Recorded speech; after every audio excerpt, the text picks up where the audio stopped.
Olá pessoal, hoje nossa aula fala sobre a replicação do DNA, também chamado de duplicação.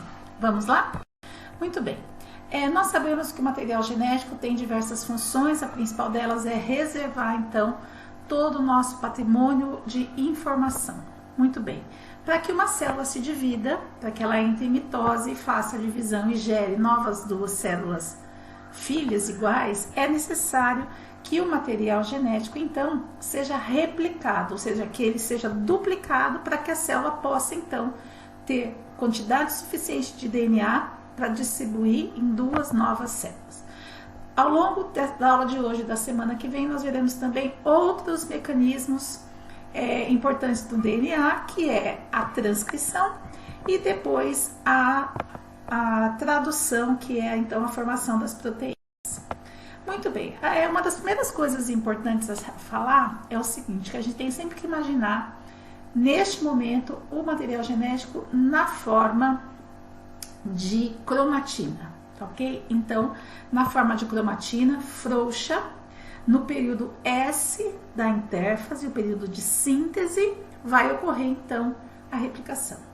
A replicação do DNA, ela vai ocorrer ao longo de todo o filamento, de todos os nossos filamentos de cromossomo, porém ela não ocorre a partir de um único ponto. Nós temos várias origens de replicação, como mostra essa imagem para vocês. Então notem que nós temos essas bolhas na segunda linha da figura, escrito novo DNA, né, em roxinho. E essas três bolhas representam três origens de replicação. O material genético vai sendo formado, tendo como modelo as fitas mãe, que nós chamamos, né? No caso aqui a fita azul clara, e vai se formando nova fita de DNA aqui nesse esquema representado em roxinho, lilás.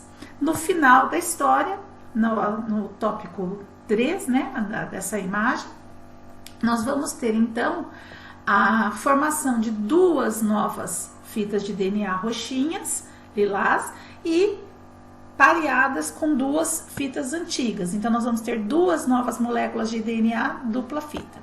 Pelo fato de nós termos uma fita nova e uma fita antiga, nós chamamos essa replicação do DNA de semi-conservativa.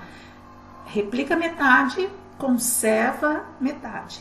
Replicou a roxinha, conservou a azulzinha que tinha servido de molde. Bom, o que nós temos para explicar para vocês? Dessa imagem aqui, a gente mostra um DNA original, fita dupla, espiralado, né, gente? E essa fita dupla, via de regra, ela vai ter que ser aberta, em linhas gerais, né? Ela vai ter que ser aberta. Cada fita azul, uma vez aberta, vai expor as bases nitrogenadas dos seus nucleotídeos. Precisa chegar aqui sabendo o que é nucleotídeo. E a partir dessa fita azul, neste esquema, nessas cores, nós vamos ter, através da ação de uma enzima muito importante chamada DNA polimerase, a cópia complementar das fitas que se abriram. Então as fitas azuis vão originar as fitas vermelhinhas aí, parece, tá ok?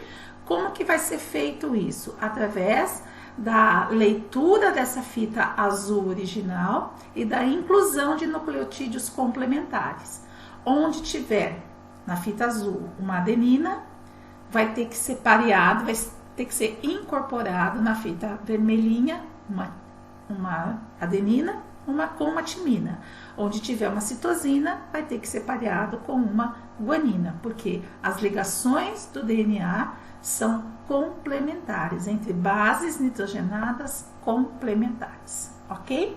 E assim, a gente vai formar no final duas novas moléculas de DNA, fita dupla, metade conservada, antiga, metade nova. Nesse esquema aqui, eu coloco para vocês etapas do processo de replicação, né? Que a primeira delas é a abertura, depois a síntese da fita contínua e depois a síntese da fita descontínua. Muito bem, aqui a fita de DNA está deitada, Existem várias enzimas que entram neste processo, enzimas e outras proteínas que vão atuar na abertura da fita dupla, que é a helicase, vão atuar na síntese de uma molécula chamada primer, se escreve primer, que aqui está em vermelhinho, feito pela primase. Essas enzimas, a DNA polimerase, vai atuar nos dois lados da fita, sintetizando a fita complementar.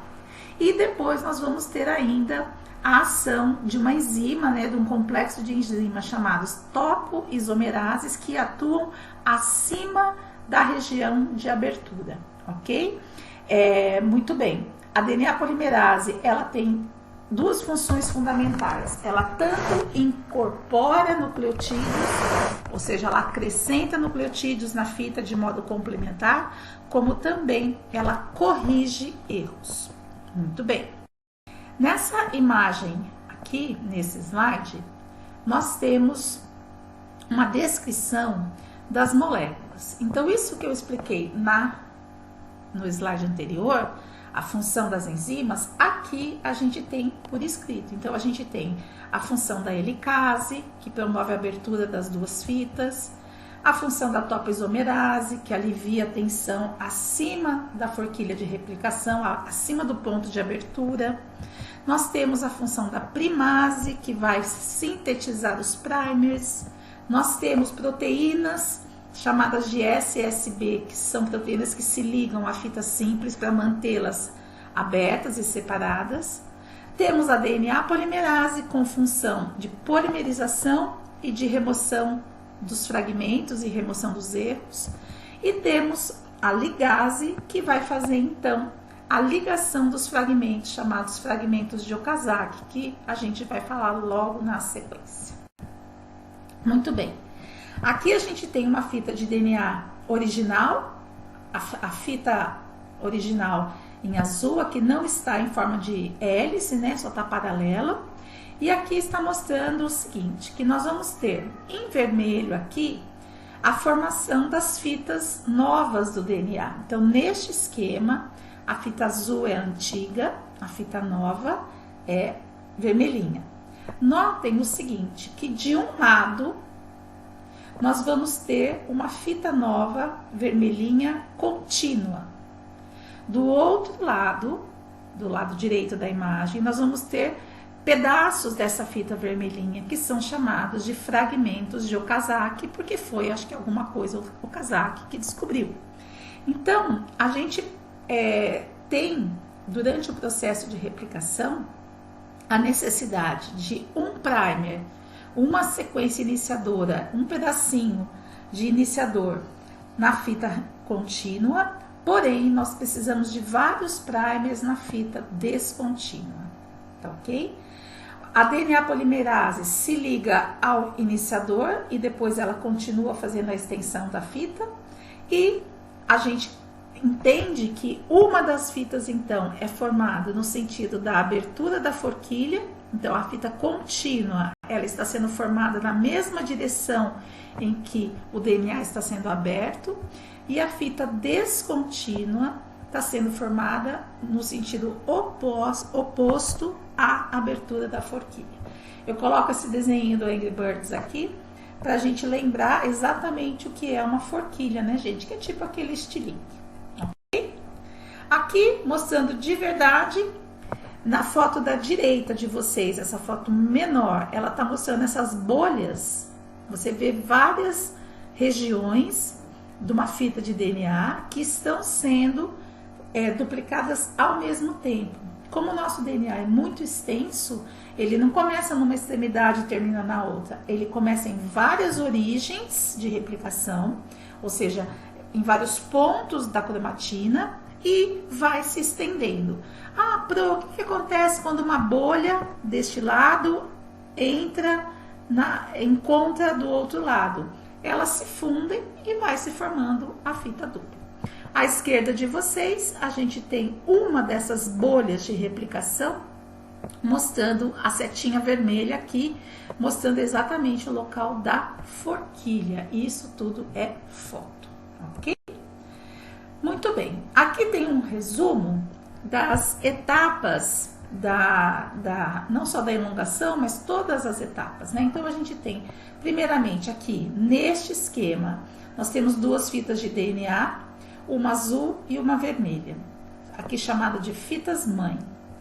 A abertura da forquilha vai ser feita pela helicase, vai atuar bem aqui nesse pescocinho do estilingue, vai ocorrer ligação do primer e síntese das fitas de DNA pela DNA polimerase. O que ela faz? Ela coleta no nucleoplasma, nucleotídeos, vem aqui e incorpora na fita vermelhinha de um lado e na fita azul do outro lado, de modo complementar. Depois que as duas fitas são sintetizadas, uma é uma fita contínua, a outra é uma fita descontínua, vai ocorrer a remoção daqueles pedacinhos iniciadores chamados primers e também a correção de eventuais erros que tenham ocorrido. Feito isso, ocorrerá a união dos fragmentos de Okazaki, né? A união dos fragmentos de DNA e a finalização do processo. Ok? Ouçam com calma mais que uma vez. Abraços. E no final formam-se duas novas moléculas de DNA. Abraços.